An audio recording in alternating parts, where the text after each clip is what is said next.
les rentrées de Jésus, je veux tout de suite dire qu'il n'est pas fait mention de rentrée de Jésus dans la Bible. Vous le savez très certainement, mais c'est simplement une image, puisqu'en réfléchissant et en priant pour ce message, je me suis dit, bon, allez, ouais, il y a un moment donné où il y a quand même des rentrées et des entrées de Jésus dans la vie de plusieurs dans la Bible. On peut constater donc comme des, entre guillemets, rentrées de Jésus dans la parole de Dieu, ou en tout cas des rentrées, des changements de situation. Et ces changements de situation sont parfois bouleversants, très bouleversants, changements, bouleversements et même basculements. J'aurais pu mettre comme titre de message, il y a un avant et un après, comme dans une rentrée.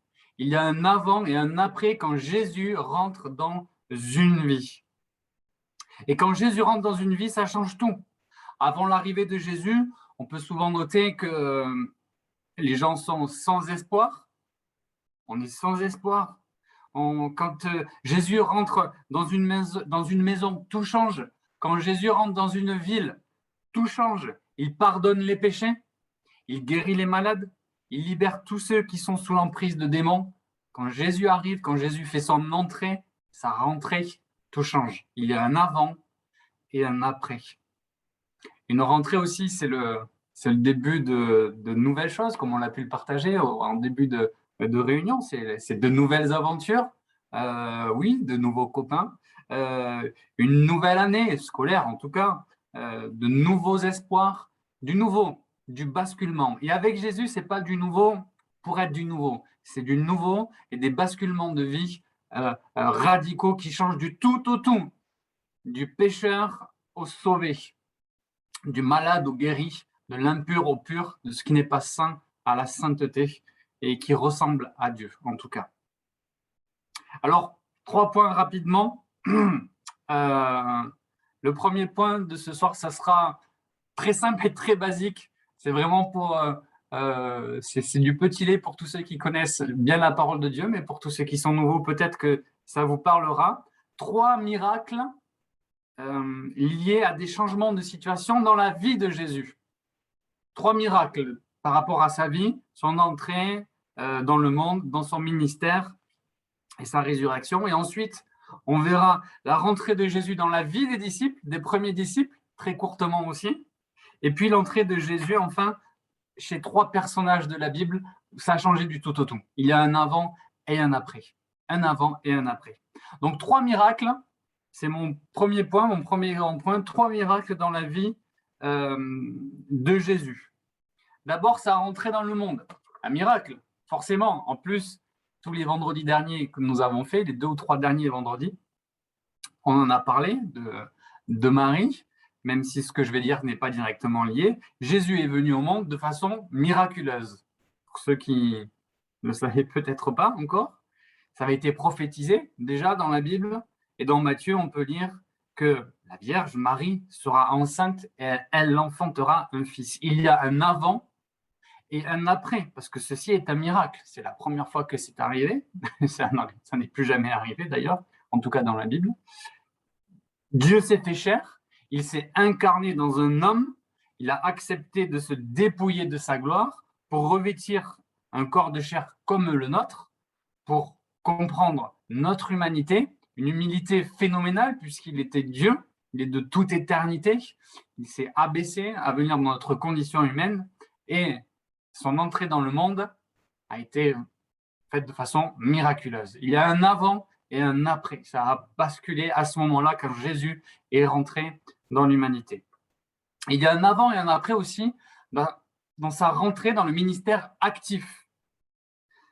Vous le savez sûrement, son entrée dans le ministère actif se matérialise, si je peux dire, par son premier miracle public. Son premier miracle public, on peut le lire dans Jean chapitre 2 au verset 1 jusqu'au verset 11, et je vais le lire pour vous. C'est les noces de Cana. 2 jours plus tard, on célébrait des noces à Cana, en Galilée. La mère de Jésus y assistait. Jésus avait aussi été invité au mariage avec ses disciples. Or, voilà, le vin se mit à manquer. La mère de Jésus lui fit remarquer, ils n'ont plus de vin. Écoute, lui répondit Jésus, est-ce toi ou moi que cette affaire concerne?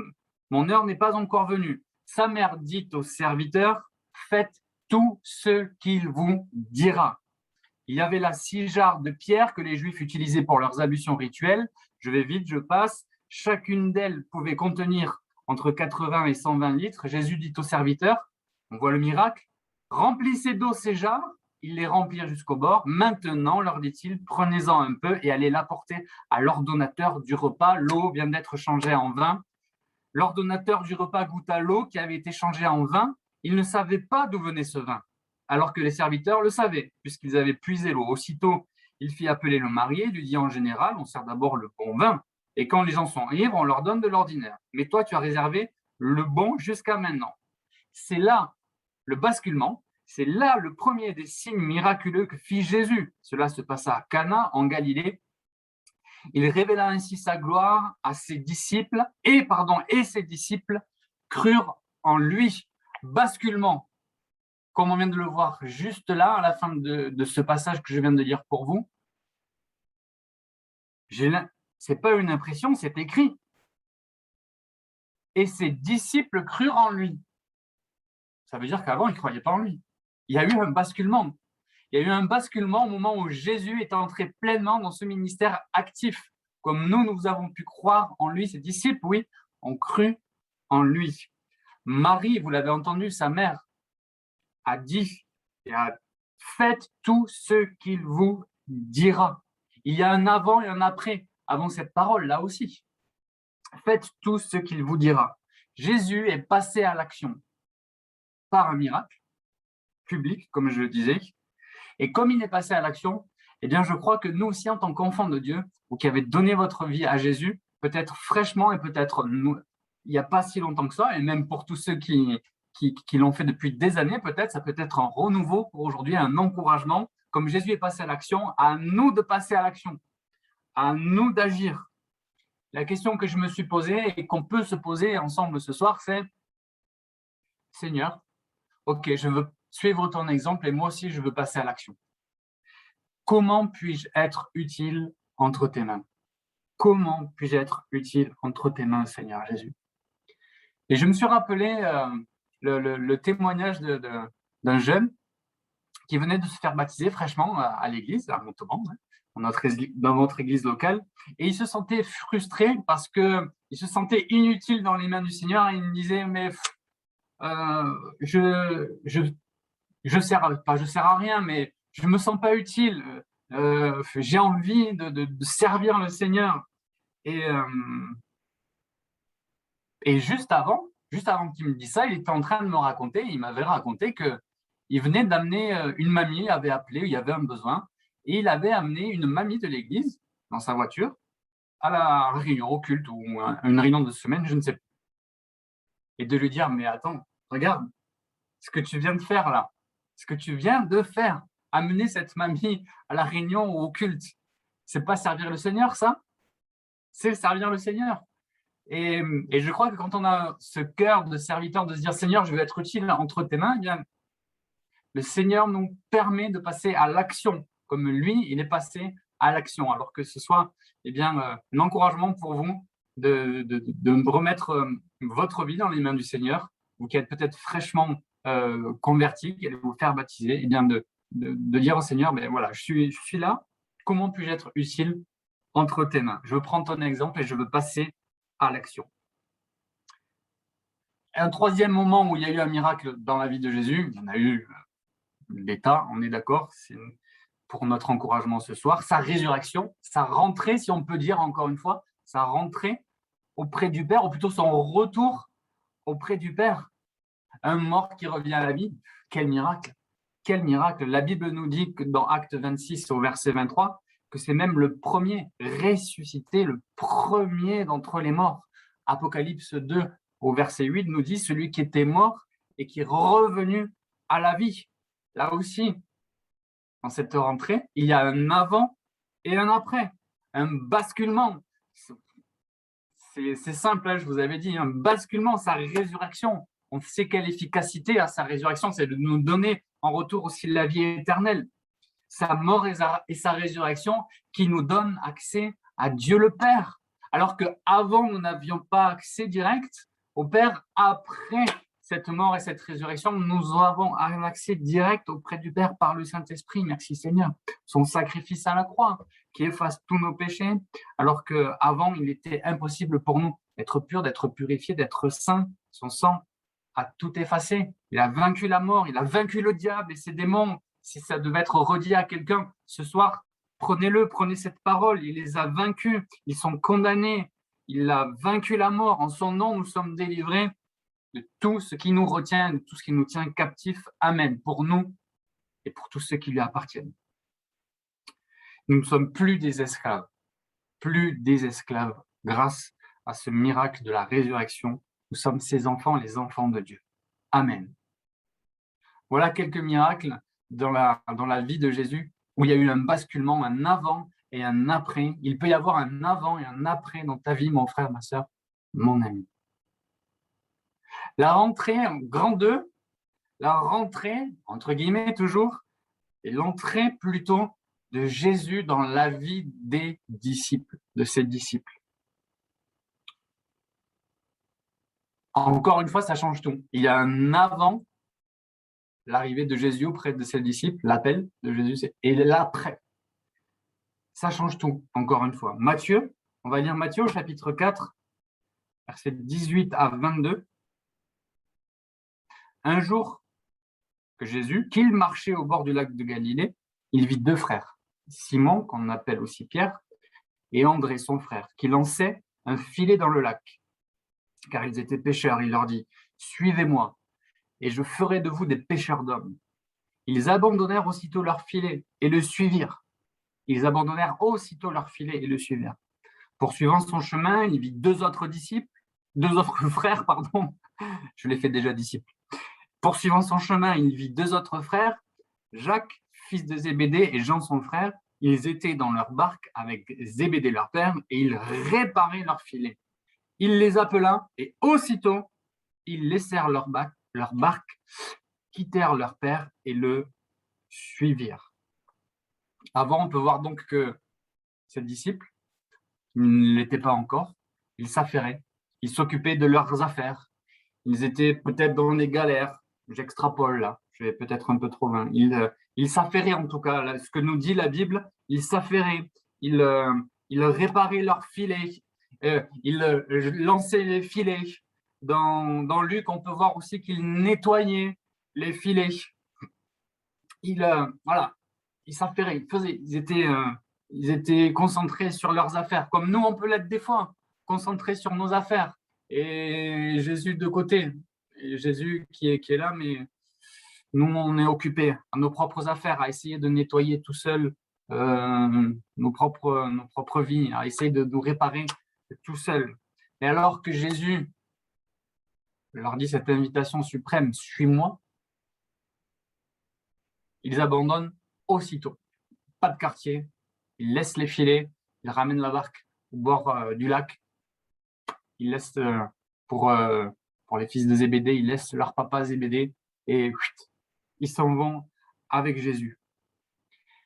Seigneur Jésus, je veux faire un parallèle avec nos vies, comme je viens de le dire déjà un petit peu. Seigneur Jésus nous dit en quelque sorte à travers ce texte qu'il veut s'occuper lui-même de vos filets, de vos vies trouées et sales. N'essayons pas de réparer par nous-mêmes nos vies trouées, nos filets sales. N'essayons pas par nous-mêmes de jeter le filet, mais faisons confiance au Seigneur Jésus. Il veut lui-même s'occuper de nos vies. Il veut s'occuper lui-même de sauver d'autres personnes par nos propres vies. Je vous ferai pêcheurs d'hommes. Ils apprendront à leur tour à suivre ce chemin-là. Le chemin Jésus, le chemin, la vérité et la vie. Il est le chemin à suivre. Ils n'ont plus à se débrouiller tout seuls. Ils n'ont plus à nettoyer eux-mêmes leur filet. Ils n'ont plus à se débrouiller par leur propre force. Ils font confiance au Seigneur Jésus. Nous de même, faisons-lui confiance. Et Mon frère, ma soeur, mon ami, si ton filet, si ta vie a des trous, des failles, besoin de nettoyage, eh bien Jésus te dit lui-même qu'il veut prendre soin de toi, comme dans 1 Pierre 5,7. Déchargez-vous sur lui de tous vos soucis, car lui-même prend soin de vous. Lui-même prend soin de vous. Amen. Et qu'on puisse le partager autour de nous aussi. Et enfin, très rapidement, 3 rentrées encore une fois, de Jésus dans la vie de 3 personnes.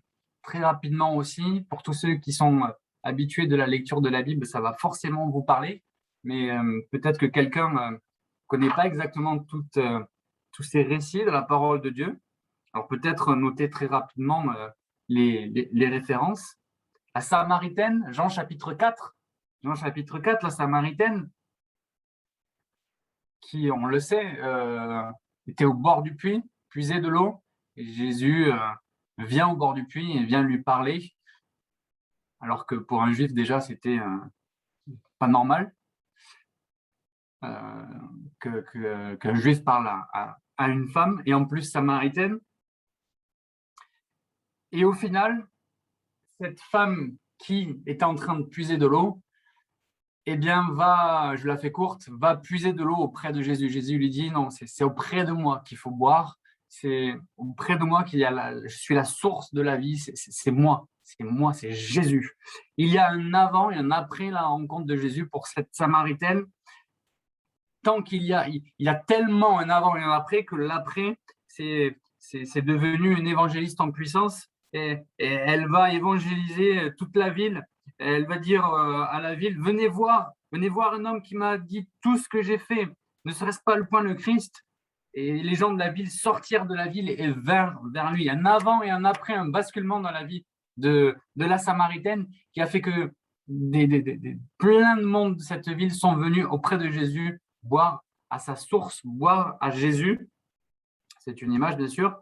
Et tout ça pour vous dire encore que Jésus là fait aussi un miracle, puisqu'il a une parole de connaissance envers cette Samaritaine. Il lui dit tout ce qu'elle a fait, qu'elle a eu plusieurs maris, 5 maris. Et devant ça, la Samaritaine ne peut que voir que Jésus est le Christ, le Fils du Dieu vivant, et elle va évangéliser, elle va parler autour d'elle. Changement, basculement dans sa vie, dans la vie de la Samaritaine. Basculement aussi chez la femme adultère. La femme adultère, dans Jean au chapitre 8, il y a eu un avant et un après. La femme adultère, prise en flagrant délit, avant l'arrivée de Jésus, devait se faire lapider. Direct. Mais Jésus est arrivé. Et Jésus dit à ceux qui voulaient la lapider que celui de vous qui est sans péché jette le premier la pierre contre elle, et s'étant de nouveau baissé, il écrivit sur la terre. Et je vais à la fin du récit au verset 10. Alors s'étant relevé et ne voyant plus que la femme, Jésus lui dit, femme, où sont ceux qui t'accusaient? Personne ne t'a-t-il condamné? Elle répondit, non, Seigneur. Et Jésus lui dit, je ne te condamne pas non plus, va et ne pêche plus. Il y a un avant et un après dans la vie de cette femme. Quand Jésus rentre dans la vie de cette femme, alors qu'elle devait être lapidée, elle repart sans l'être.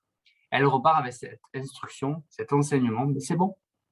Maintenant, mène une vie conforme à ce que moi je veux, à ce que commandement veut, comme il faut vivre sainement.